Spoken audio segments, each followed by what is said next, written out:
আমি সর্বশক্তিমান আল্লাহর নামে সশ্রদ্ধ চিত্তে শপথ করিতেছি যে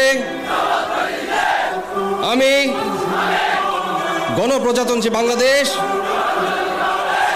ও বাংলাদেশের সংবিধান এবং রাষ্ট্রপতির প্রতি অকৃত্রিম বিশ্বস্ততা ও আনুগত্য পোষণ করিব।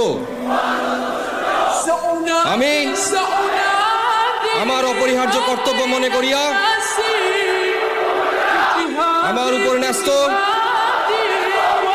বাংলাদেশ সেনাবাহিনীর কর্তব্য আমি সততা ও বিশ্বস্ততার সহিত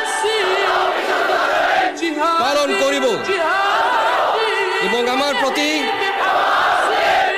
জল, স্থল ও আকাশ পথে